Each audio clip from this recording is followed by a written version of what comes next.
धन्यवाद सगळ्यांना. राधे राधे. सगळ्या कशा आहेत माझ्या माता बहिणी, माझी मुलं मुली माझ्या कशा आहेत, आपले भाऊ कसे आहेत, मस्त आहेत ना? तुम्ही सगळं मस्त असलात ना म्हणजे ह्या आईला बहिणीला आनंद होते. असंच मस्त राहावा, असंच चांगलं राहावा. आणि माझा व्हिडिओ पूर्ण बघ जा आणि तिथून पुढं सबस्क्राईब करा, लाईक करा. त्याच्यानंतर धन्यवाद. मी काय दुसरं बोलणारच नाही, मी आपलं बोलणार आहे, नाही का?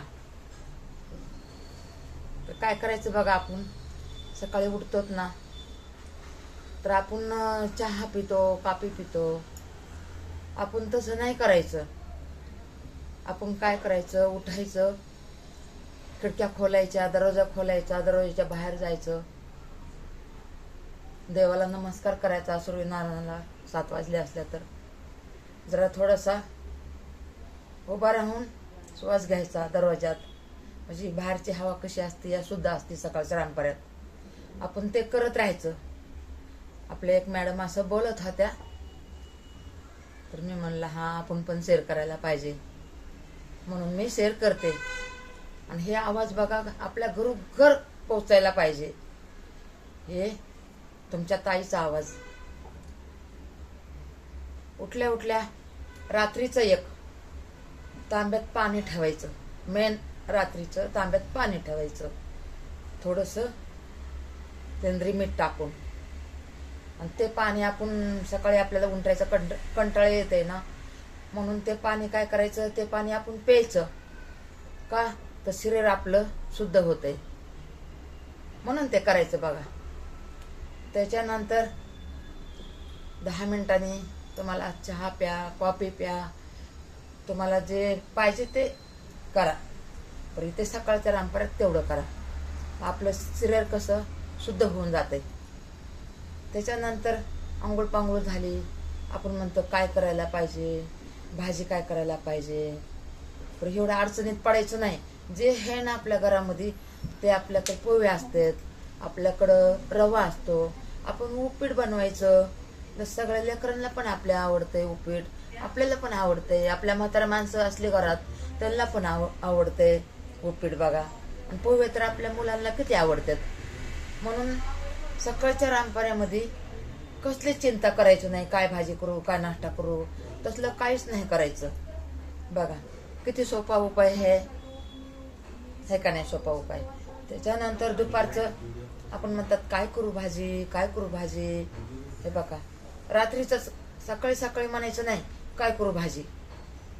रात्रीच आपण कोणची तरी 2 भाजी आणून ठेवायची. मेथी आणायची, नाहीतर शेपू आवडते कोणाला, नाहीतर शेपू आणायचा, नाहीतर कोणाला सकाळी दुपारच्या टायमाला कसं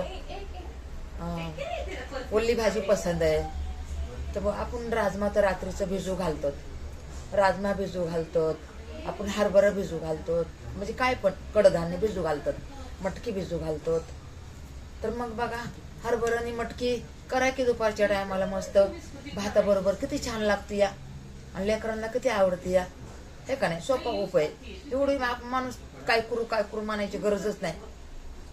आम्ही तर कधी काय करू म्हणलंच नाही. आमचे लहान लेकरं होते तेव्हा जसं आहे ना तसं करत राहिलो. आमच्या लेकरांनी जसं आहे तसं खात राहिलो. आमच्या लेकरांनी पण कधी नखरे केलं नाही. म्हणून मी तुम्हाला सांगते आजकाल कशी पिढी आहे, लेकरं म्हणतात हे पाहिजे ते पाहिजे, तसं काहीच नाही करायचं. रात्रीचं राजमा भिजू घालायचं, मस्त सकाळी थोडं ओलं खोबरं अद्रक टाकून पातळ केलं, थोडा एक बटाटा घालून तर किती छान.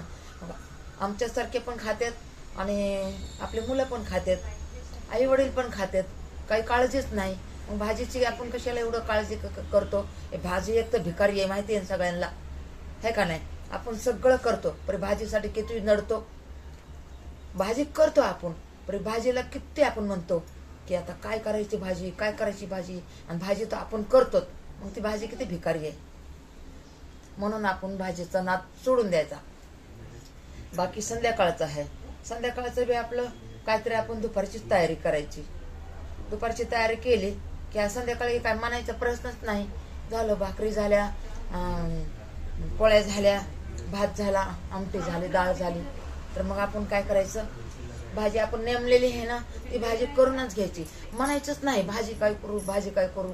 अहो त्या भाजी काय करू म्हणण्यामुळे माणसाचं एवढं दिमाग खराब होतंय ना, होतंय का नाही? तुमचा पण दिमाग खराब होत असेल.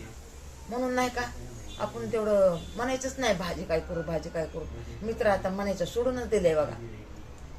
का तर आपल्या एका ताईनं खूप छान सांगितलं ना, आणि माझ्या पण मनामध्ये हेच वाटायचं, माझी आजी पण हेच म्हणायची, आणि तेच आपल्या मॅडमचे शब्द आपल्या ध्यानात येतात. आता जी माझी आजी बोलते ना तेच शब्द, सगळे शब्द तेच आहे.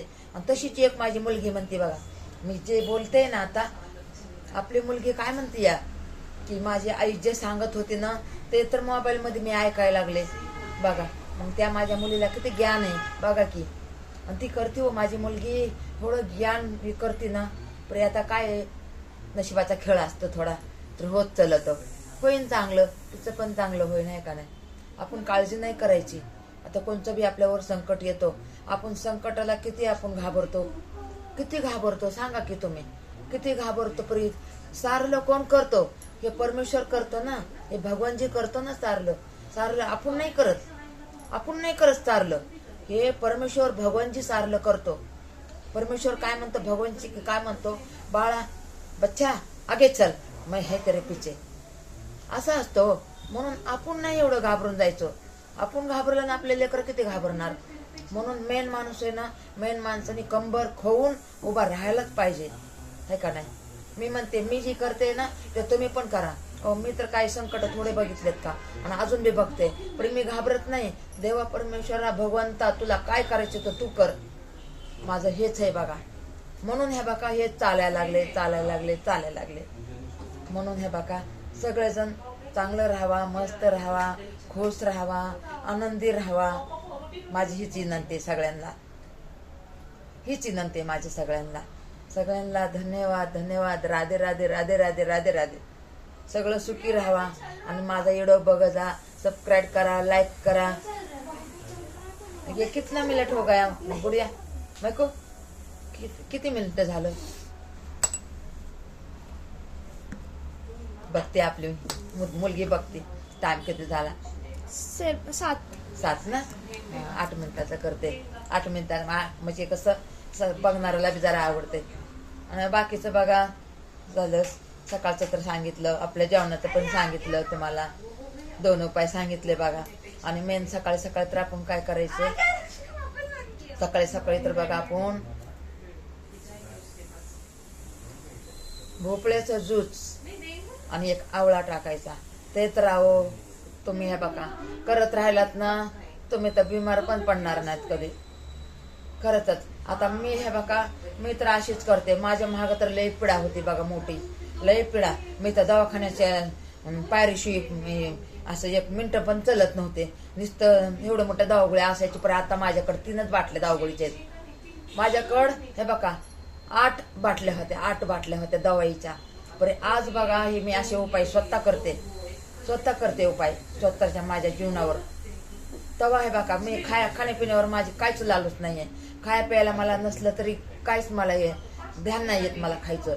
परी बघा मी असे भोपळ्याचं ज्यूस पिते, अजून म्हणलं तर कारल्याचं पण ज्यूस पिते.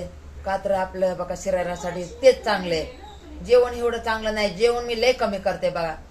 सगळे मला उठूच्या माता बहिणी म्हणतात, मुले म्हणतात, आई तुम्ही जेवण करा. मुलं म्हणतात आई तुम्ही जेवण करा. परी मला माहिती आहे ना हो, कसं मला काय करायचं, माझं शरीर कसं ठेवायचंय ते मला माहिती आहे. म्हणून हे बघा मी आता 60 वर्षे आहे. 60 वर्ष होऊन गेलं का, झालं का, हाय 60 वर्ष ते मला नाही माहिती. का तर मी हे अनाडी अनपड, म्हणून मला माझं वयाचं काहीच माहित नाही. आणि मला नाही वाटत की माझं एवढं वय झालंय म्हणून. खरंच मला बिलकुल वाटत नाही माझं एवढं वय झालंय. मला एवढे नाते मोठे आहेत, मला नातरुंड मोठे आहेत. मला वाटतच नाही. मला वाटतंय की मी नाही का 25-30 वर्षाचीच आहे. मला वाटतं की मी 40 वर्षाचीच आहे. खरं मी खोटं नाही सांगत. मी माझ्या जीवाला लय जपते. बस स्वतःच्या जीवाला तुम्ही जपा, दुसऱ्याच्या जीवाला जपा नका जपू. स्वतःचं जीवन चांगलं सांभाळा आणि आपल्या परिवारचं जीवन. आणि असेच विचार हे बघा आपल्या माता बहिणीला सांगा. जे मी विचार चांगले सांगते ना ते विचार प्रत्येकाच्या घरात हे विचार जाऊ द्या. माझी हीच विनंती आहे बघा सगळ्यांना.